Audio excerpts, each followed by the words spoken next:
Entonces, si guerreros mundanos ignoran todo peligro por fines tan pobres, ¿qué debería hacer yo? Hay un maestro tibetano que me dijo, si nosotros tuviéramos una quinta parte de la energía, del entusiasmo que tienen los terroristas, ya estaríamos todos iluminados. Es increíble, con una mente tan pobre, ¿no? Completamente ignorancia, ¿no? Completamente una visión destructiva, pero apuestan su vida. Duermen en cualquier sitio, comen en cualquier sitio, hacen cualquier cosa, están dispuestos a dar todo, ¿no? Por esa causa tan ridícula.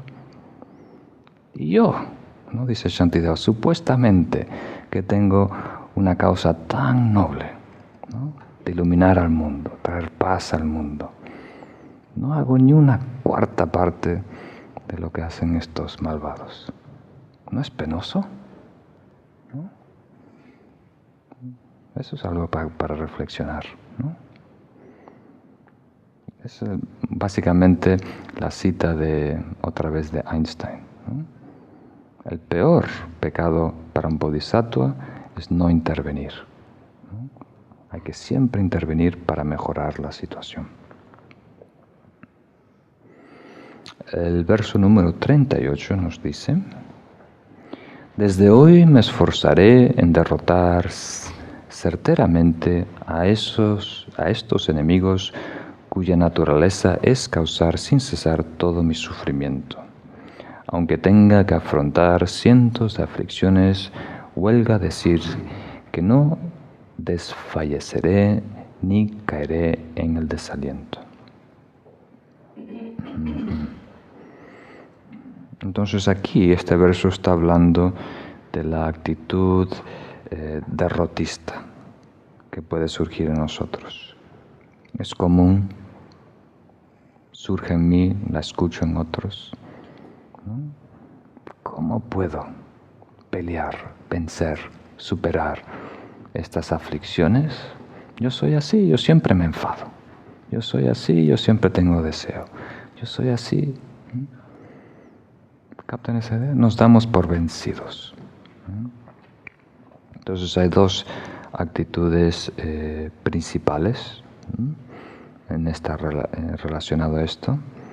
Una es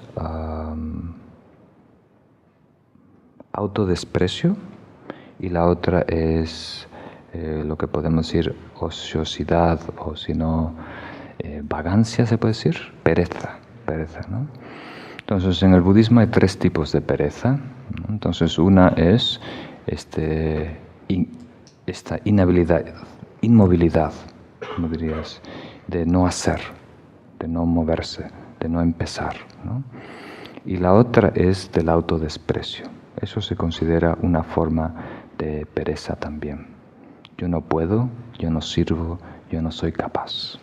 Eso es muy dañino.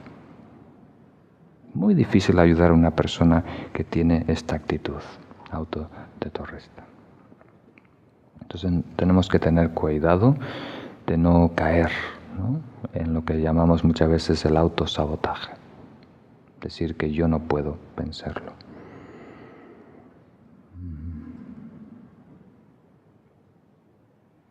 Entonces el próximo verso, número 39, dice: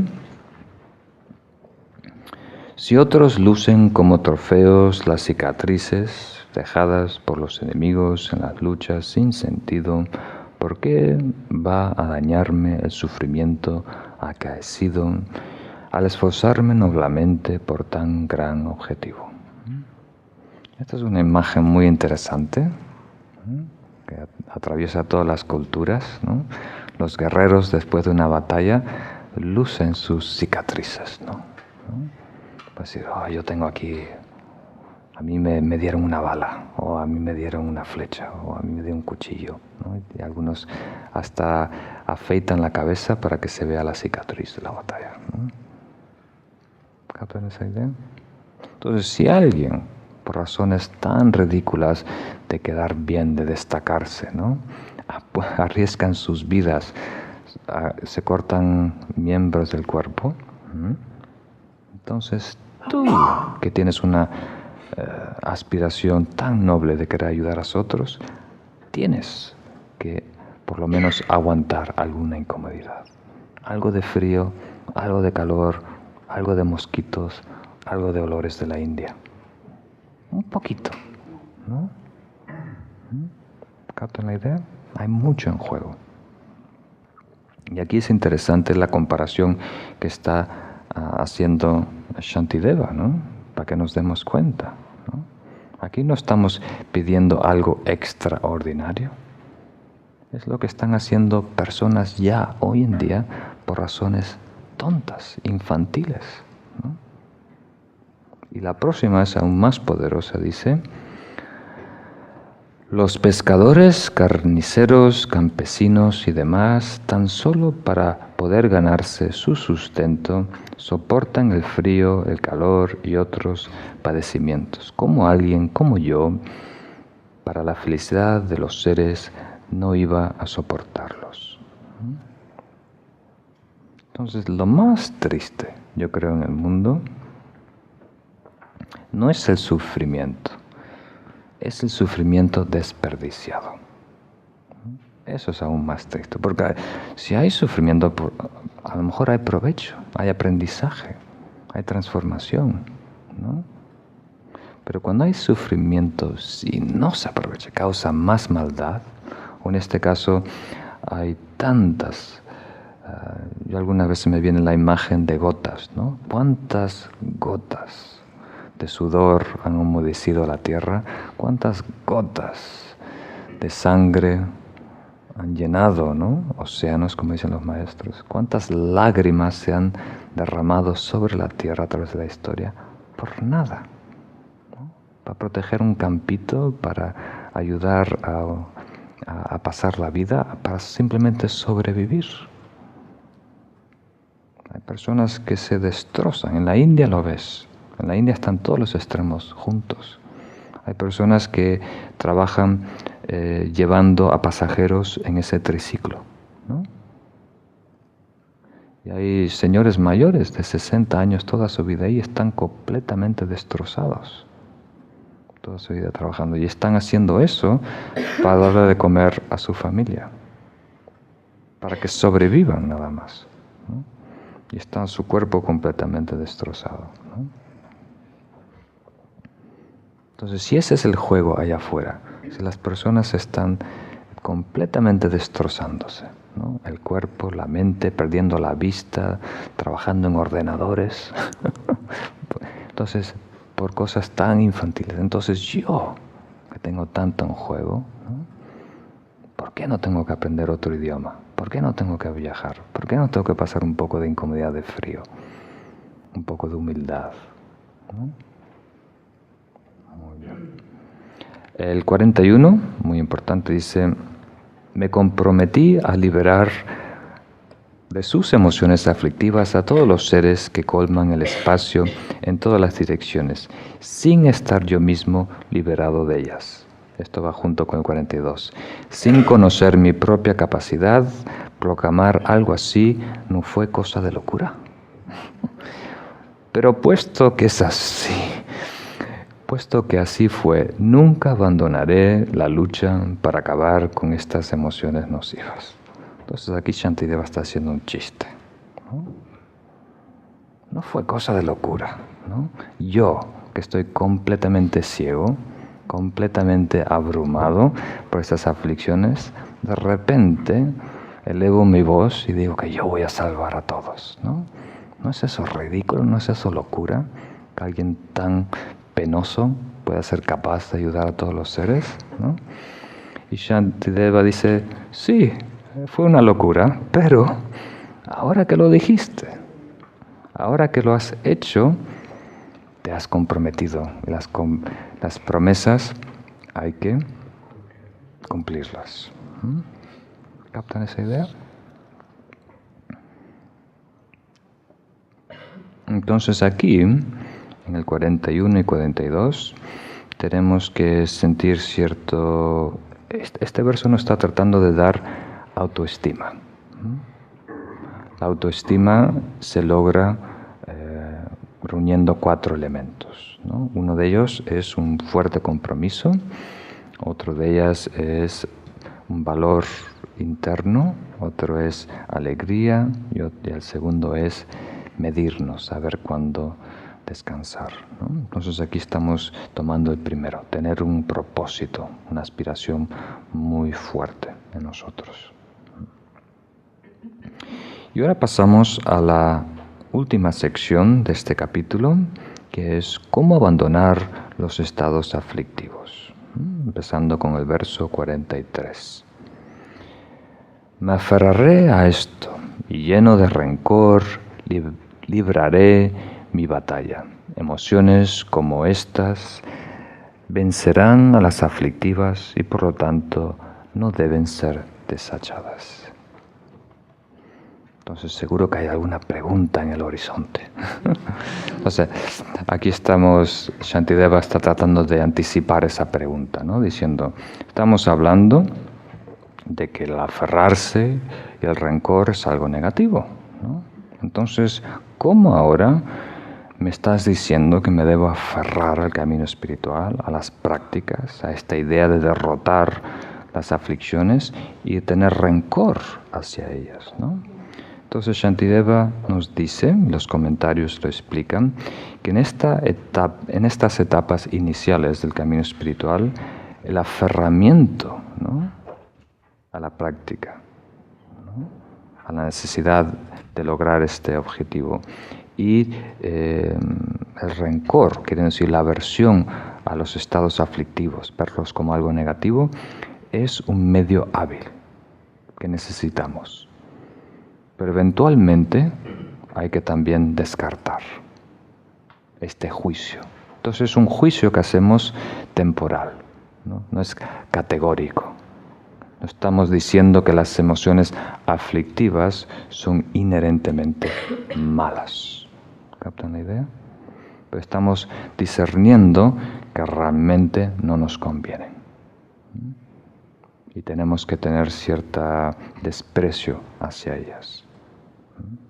Y también aprecio por todos los antídotos y los remedios y las prácticas para superarlas.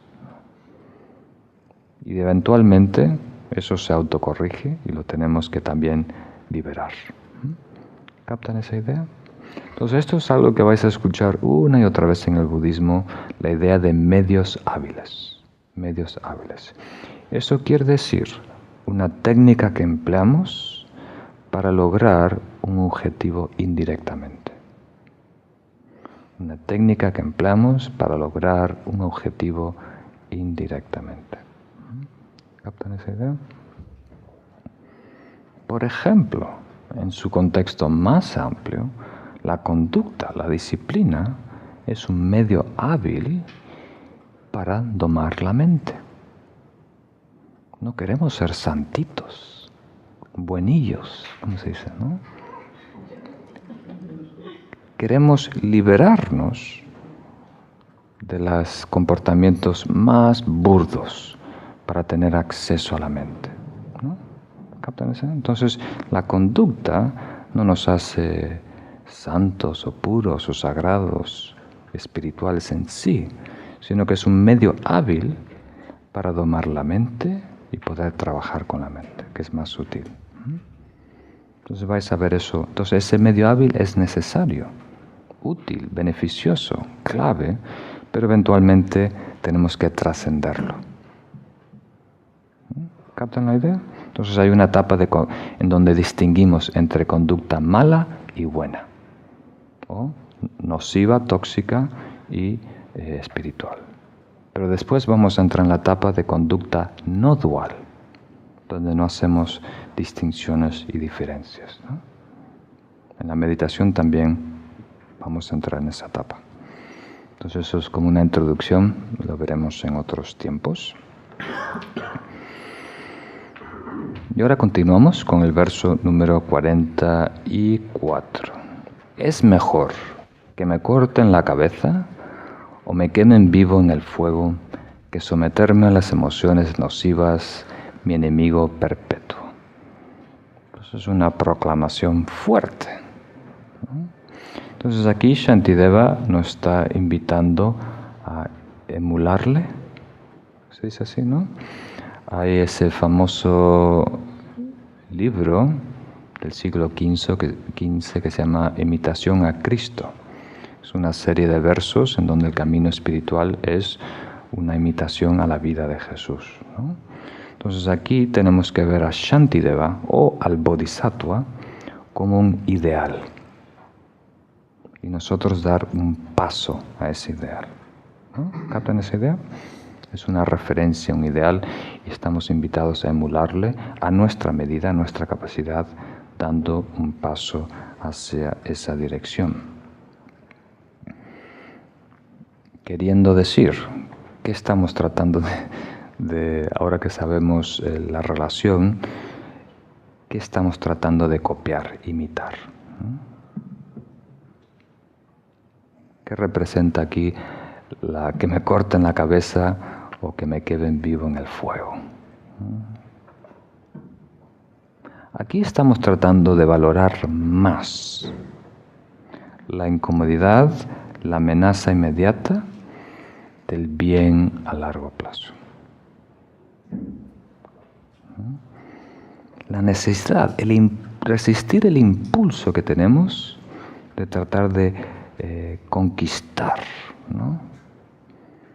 Eso que nos da felicidad o entretiene o nos hace, como se dice, nos da placer, o aquello que nos amenaza y nos asusta, ¿no? Y ver un objetivo más grande, a largo plazo, más beneficio. ¿Captan esa idea? Entonces lo que nos está pasando hoy en día no es lo preocupante. Eso es el paso final de un karma antiguo. Ese es los últimos 3 minutos de una película. Lo importante es la película que estamos recién lanzando en producción. El guión que está empezando a escribir. Ese es lo importante. Muy bien, entonces el próximo verso. Vamos a concluir con este capítulo, si estamos a tiempos. Número 45 nos dice: los enemigos corrientes, al ser expulsados de un país, se retiran y encuentran asilio en otras tierras, y cuando recuperan sus fuerzas regresan de nuevo. Pero mi enemigo, las pasiones o las aflicciones, no actúa como ellos. Queriendo decir, esto es un mensaje muy importante que nos debería dar ánimo. Nunca vamos a ser completamente exitosos en derrotar los enemigos allá afuera. Cuando conquistes todo este continente, en el continente del este se levantan en contra de ti. Porque es nuestro karma que va generando las situaciones de las personas. Es cíclico, no tiene fin. Pero las emociones aflictivas, aunque son muy antiguas, se pueden vencer una vez y por todas. Porque tienen una causa, que es el egocentrismo. ¿Os acordáis? Y detrás de eso, debajo de eso, está el ego. Si no hay egocentrismo, no hay ira, no hay apego. El egocentrismo se destruye o se anula o se neutraliza principalmente con amor y compasión. Y si logramos el estado de ecuanimidad, donde valoramos a todos y a todas las cosas por igual, ahí no puede surgir ira, aversión, no puede surgir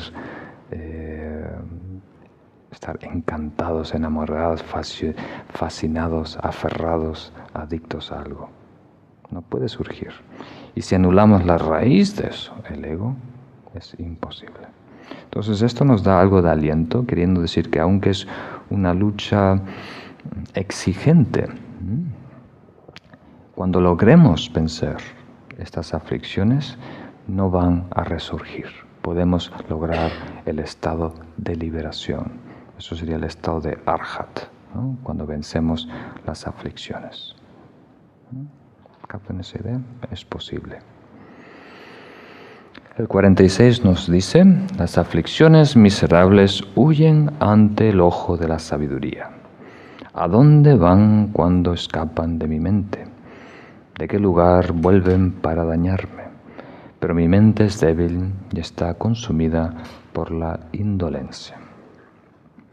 Entonces, al igual que el sol dispersa la oscuridad, la sabiduría destruye estas aflicciones mentales, ¿no?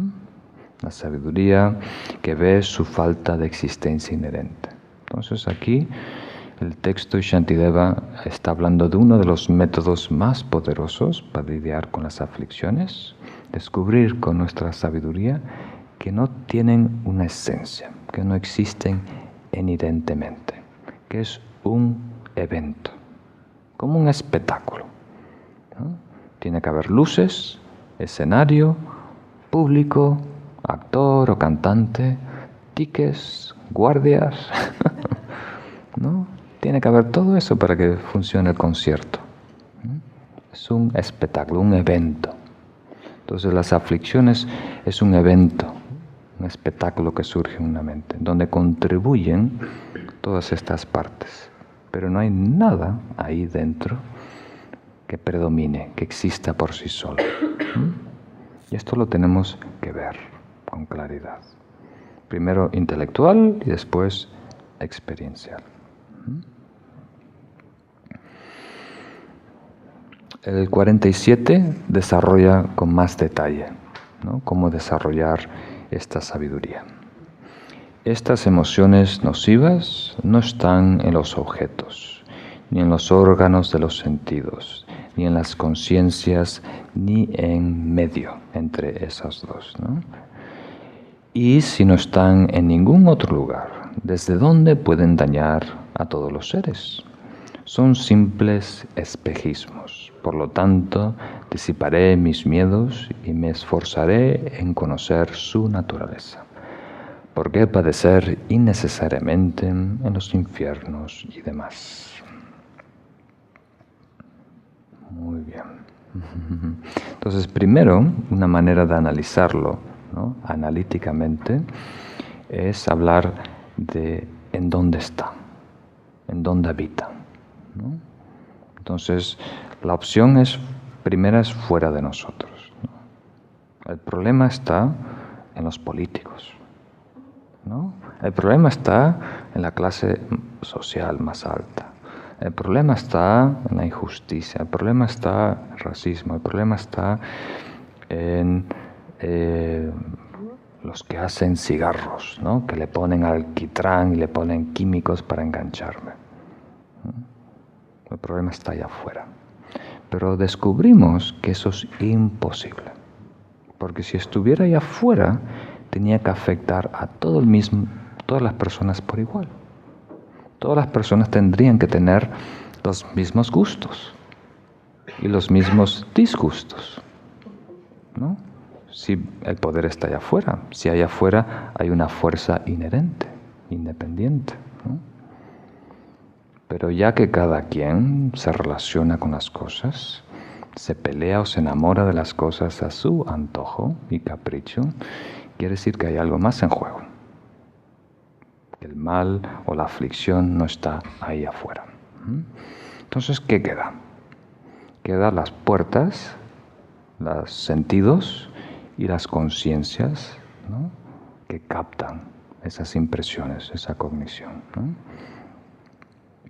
Entonces, los argumentos de lógica nos dicen, no pueden estar en los sentidos. La ira, ¿no?, el encanto o la fascinación o el apego. Porque si no, si estuvieran en tu conciencia, tendrías que estar siempre enfadado. Y de vez en cuando no estás, ¿no? Entonces, si no estamos completamente enfadados o completamente enloquecidos, persiguiendo algo, quiere decir que tampoco está dentro de nosotros. Entonces, ¿en dónde queda? Si no está dentro, no está afuera. Bueno, a lo mejor está entre, ¿no? Pero entre no hay nada. Solo hay espacio, hay vacío. Entonces aquí descubrimos que en realidad es un evento donde colaboran muchas cosas. Sería importante que lo mencione. Solo invertir 3 minutos en mencionarlo porque el Buda le dio mucha importancia. Vamos a hablar principalmente de las sensaciones. Lo hablé al principio como introducción, ¿no? Cuando un objeto topa con un sentido, después de esa cognición, sea visual, auditiva o táctil, hay una sensación, agradable, desagradable o neutral. Antes de saber conceptualizar, ¿no? Tener nombres o definir esa experiencia, con los ojos cerrados, si tocamos, hay una sensación agradable, ¿no? De seda o satín. Antes de saber qué es seda o satín, hay una sensación agradable. Si la referencia es el egocentrismo, hay una respuesta severa, exagerada. Queremos retener esa sensación agradable, queremos que perdure, queremos poseerla. ¿Captan esa idea? Y ese es el comienzo del extremo del aferramiento o el apego. Y lo inverso también es cierto. Si hay una sensación de... Si te hacen un truco y te ponen un cactus, ¿no? Y estás pinchando, hay una sensación desagradable. O si alguien te da un jarabe, ¿no? Aunque la necesitas para la tos, pero es un jarabe amargo, ¿no? Hay un rechazo, ¿no? Aunque te conviene, espontáneamente rechazamos, generamos aversión. Entonces aquí estamos hablando, las aflicciones es el producto natural de no saber gestionar sensaciones. O mejor dicho, cuando hay egocentrismo es casi imposible, ¿no? Gestionar las sensaciones y no decantarnos por un lado o por el otro. El extremo del rechazo o el extremo de apegarse a aferramiento. Pero podemos liberarnos en gran parte de ese peso analizando, comprendiendo exactamente lo que está sucediendo. Si lo comprendemos con claridad, lo vamos a poder reconocer dentro de nuestra mente como un proceso.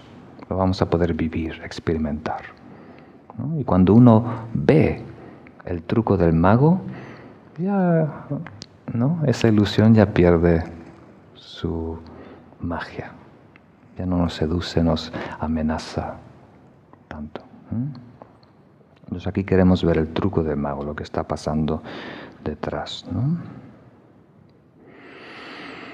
Entonces, las aflicciones no existen en ningún sitio. Al analizarlas descubrimos que aparecen, pero carecen de una realidad inherente. Aquí utilizamos la analogía de un espejismo que tiene 3 características principales. Aparecen cuando surgen ciertas condiciones, la mente lo percibe y carece de una realidad inherente, ¿no? Un espejismo tiene que surgir ciertas condiciones, tiene que ser percibido por una mente y también carece de una realidad inherente. Esto, realidad inherente, va a venir. Tengan paciencia. Es algo que vamos a ir desvelando en los próximos capítulos y Shantideva dedica el 9º capítulo a explicarlo en detalle, ¿no? El capítulo de la sabiduría. Esto nos debe reconfortar que sí podemos deshacernos de ellas. Saber que al fin y al cabo, ¿no? El enemigo número 1, las aflicciones, es un espejismo, nos debe reconfortar. Saber que sí podemos descubrir el truco, ¿no? La ilusión que produce para captarnos, ¿no? Hacernos reaccionar, manipularnos, hacernos actuar de una manera tan tóxica y negativa. Si podemos descubrir eso, ya no hay espectáculo, ya no hay truco, ya no somos manipulados. Despertamos. Y hay una cita que no la logré memorizar toda del Ratnanakuta, en donde se utiliza la analogía de un perro. Dice, un perro persigue una piedra. Le tiras una piedra y lo va persiguiendo. En la antigua India. Aquí tiramos un palo, ¿no? Y el perro va a perseguir el palo y te trae el palo. Un hueso, una piña. Dice, pero si le tiras una piedra al león, el león persigue al que tiró la piedra. ¿No? Y ya no hay más piedras. Y ya no hay más piedras. Entonces, nosotros actuamos más como el perro, ¿no? Perseguimos las piedras que rodan por ahí por la vida, ¿no? Like a rolling stone. Pero el verdadero tenemos que, ¿quién es el que lanza esas piedras allá afuera? ¿Quién es el lanzador? Descubrir el origen es lo importante. Entonces, para lograr descubrirlo eso, hay unas preguntas que nos debemos hacer. Buscar de dónde vienen, ¿no? De dónde viene la piedra, de dónde viene esa aflicción, ¿no? Buscar en dónde existe en este presente, ¿no? Cómo existe y en dónde existe, y a dónde van, cómo desaparecen, ¿no? Y vamos a descubrir que no surge de ningún sitio, no existe en ningún sitio y no se va a ningún sitio. Y eso nos libera de su fantasía, de su juego, de su manipulación. Entonces es algo que tenemos que descubrir. Y más si lo hacemos en el momento. Mucho más potente si apenas empieza esa irritación, podemos interiorizarnos y reflexionar. ¿De dónde viene esto? ¿De qué me estoy enfadando? Si hay ansiedad que surge en nosotros, ¿de qué estoy tan nervioso? ¿Qué me preocupa tanto, al fin y al cabo? ¿No? Y después que esté dentro de ti, vibrando, ¿no? Agitándote como un terremoto, vela, sin las palabras que trata de poner encima. Se trata de tapar con palabras, ¿no? Referencias, personas, imágenes. Trata de ver esa energía inquietante, ¿no? Desvelarla desnuda y vas a ver que no hay mucho. Es todo humo y luces. No hay mucho más detrás de eso. Y las nubes se parten otra vez. Entonces recuerdan de esa imagen del león. Y el domingo, para los que vienen al grupo de estudio, les leo la cita completa del león.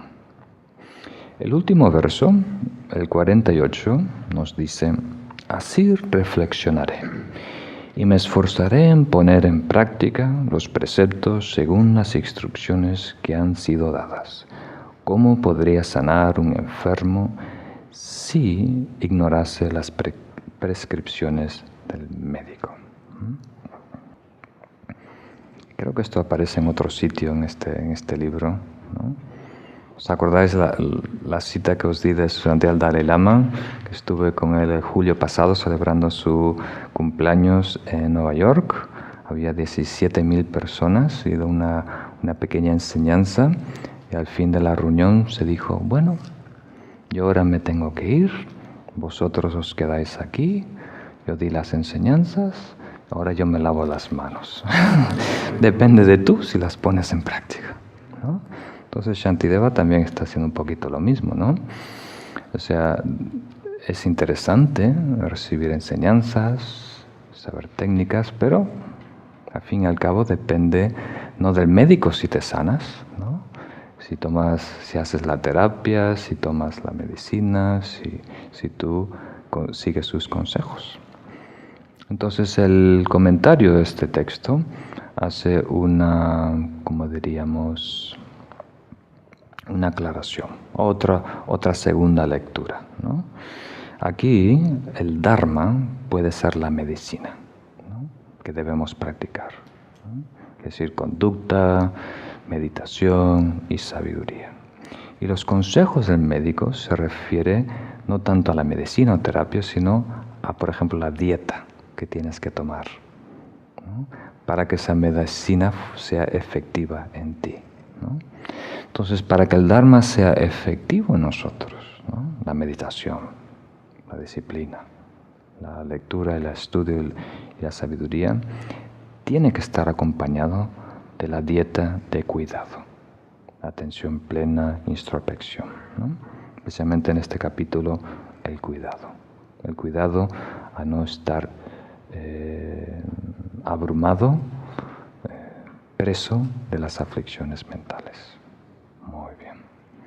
Entonces, hoy cubrimos muchos versos, pero son muy importantes, y la semana que viene empezaremos con el próximo capítulo en la introspección.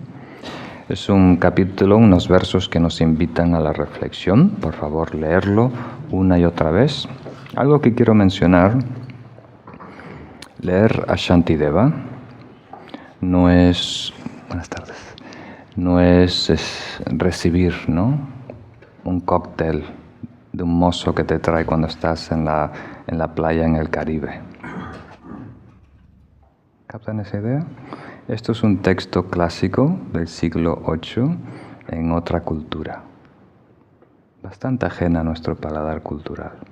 Entonces, este es un tesoro que hay que desvelar. Nosotros tenemos que hacer un esfuerzo en contextualizar estas palabras, estos términos, ¿no? Hay que leerlo una y otra vez, reflexionar sobre ellos. Aquí hay algo que tus amigos y familiares no saben y no van a descubrir en esta vida. Es algo muy profundo que puede cambiar toda la perspectiva de cómo nos planteamos la vida y qué apreciamos y valoramos. Entonces hay que invertir ese tiempo en energía e ir hacia las enseñanzas. No estar a la expectativa que a ver qué desciende sobre mi regazo. No es tan fácil, ¿no? ¿Captan esa idea? Yo lo trato de hacer fácil, pero exige un poquito más. Hay que masticarlo.